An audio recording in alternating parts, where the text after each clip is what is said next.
Spoiler alert, yes, they've done it again. These are probably one of the best wireless earbuds you can get right now. Hey guys, welcome back to the channel where we take awesome out of the box. Of course, you've got Tito James here. And about 2 years ago, Sony introduced us to the WF-1000X Mark IIIs, and while they weren't perfect, it got great reviews and was one of the items that I always had in my everyday carry, whether it was going around Metro Manila or for overseas travel when that was still a thing. But in this one, we're going to be talking about the Mark IVs. I'm going to be sharing my experience with these so far, but let's kick things off with pricing to give us some context.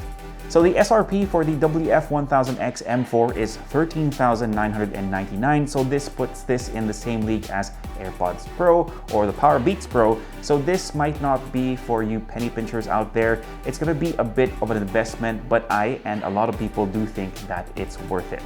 Now, I did mention that the Mark IIIs were a staple in my bag, and if it was safe to move around, the Mark IVs would easily replace them.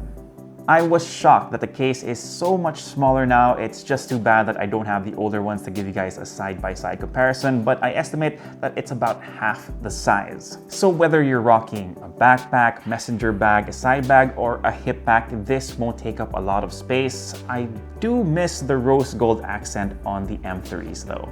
But it feels good in the hand. It has a nice velvety feel to them. The hinge on the case isn't flimsy and kind of locks when it's fully open, so it just doesn't flop around. And those buds aren't going anywhere unless they take a really bad spill. Maybe not even then. Not willing to test that out.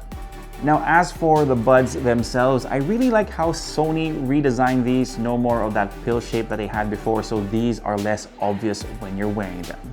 I still wouldn't call them stealthy because, well, they aren't, but I appreciate that they pared it down a little bit, so now it doesn't quite stick out like a sore thumb. There are no stems, and at least for me, the shape, these nestle in my ear really, really comfortably. Of course, that won't be the case for everyone. For example, my petite wife won't be able to use these, but to be fair, she can't use most wireless earbuds anyway. She's more of a headphones girl, but for most, the M4s should fit properly. Now, I also really like the memory foam ear tips that the M4s now have. The previous gen had a choice between silicone ones and their triple comfort tips, which I guess would have been great if they gave us that option, but if you wear earbuds for most of the day to help you zone out, these are really, really good. Now, there are small and large ear tips inside the box. The mediums come pre-installed. I went with the large ones to get a better fit, which is extremely crucial for in-ears, so make sure you choose the right ones for you. Now, I don't do any hardcore workouts since I have bad knees, but these shouldn't go anywhere. They fit really snugly. Again, make sure you choose the right ear tips for you. Plus, if you're worried about sweat, these have an IPX4 rating, so no worries while you're feeling the burn. So let's try to answer one of the most important questions. Do they sound good? Now, I don't consider myself an audiophile, but with all the wireless earbuds that I've been able to try, these are definitely up there. That is, of course, thanks to Sony's V1 processor and the 6mm drivers, which may sound like they're smaller than usual, but the soundstage on the WFs are fantastic. Plus, you do have an EQ on Sony's Headphone Connect app, which is a must-have if you decide to get them. It has several presets. I mostly stayed on bright but added a bit of clear bass. Now, I listen to mostly 90s alternative music, some Ed Sheeran with a drizzle of K-pop here and there, and that mostly did the trick for me, but again, the EQ is easily customizable in the app to suit your musical preferences. You do have LDAC support for the Mark IVs, which Sony claims can stream high-resolution audio at up to 990 kbps. I won't go into the nitty-gritty for this, but if you want to learn more, I'll leave a link down below to our website where Dewey gives a more in-depth explanation.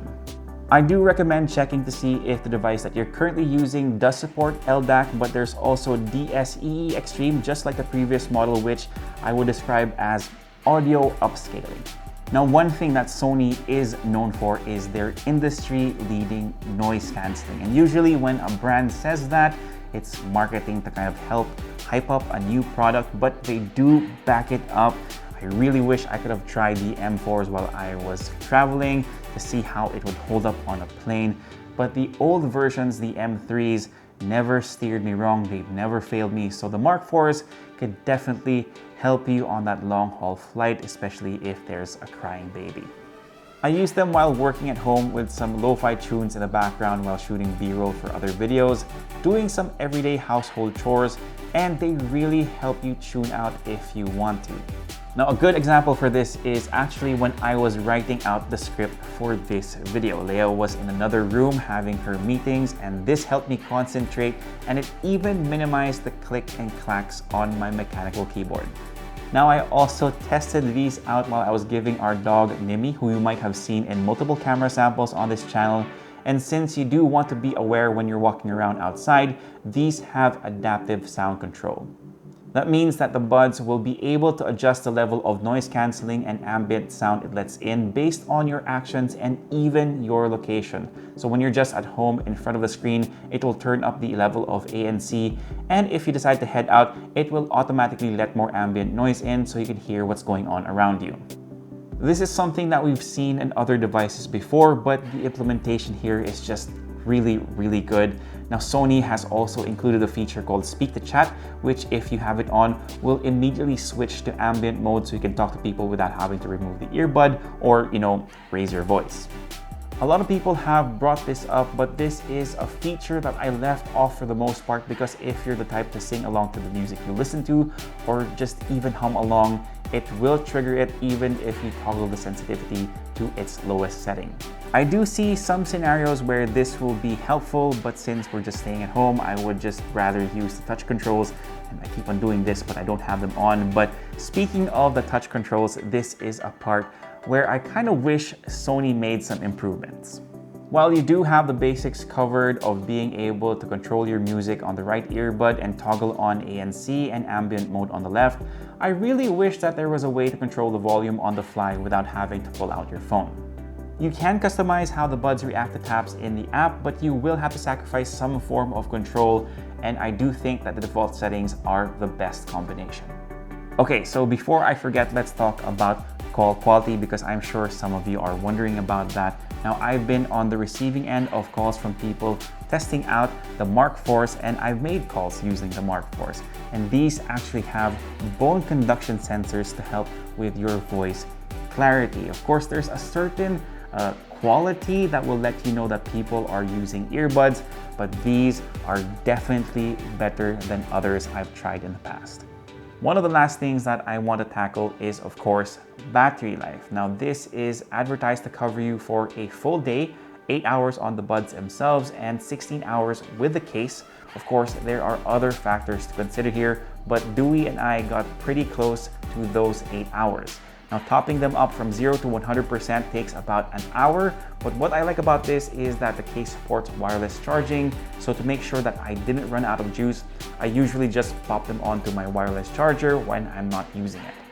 Okay, so let's wrap up this video. Is the Sony WF-1000XM4 worth it? I think you know my answer to that question already. I am very impressed with these earbuds that I have with me right here. They sound great. Again, industry leading noise canceling for a very good reason. Again, tried and tested. The ambient mode, the implementation of it is just really good. These just check a lot of boxes for me. Definitely not perfect, and there are things on my wish list that I want to see on the next iteration, and I think that Speak to Chat could use some work as well. I want to be able to at least hum along to my music while listening to it. Again, just a reminder to check if your device has LDAC support just to make sure that you're making full use of the feature set of the Mark IVs, but these are definitely worth the spend if you're in the market for them. Another reminder, price for this is 13,999 pesos. I'll leave more details down below on where you can purchase them here in the Philippines. But if you like this video, give us a thumbs up, sub to the channel, and make sure you hit that notification bell if you have any questions. Leave them down below and I'll try my best to get to them as soon as I can. For all the latest in tech, head to Unbox.ph, plus follow us on Facebook, Instagram, TikTok, listen to our podcast on Spotify. My name is Tito James. Peace, God bless. See you guys next time, and of course, stay safe.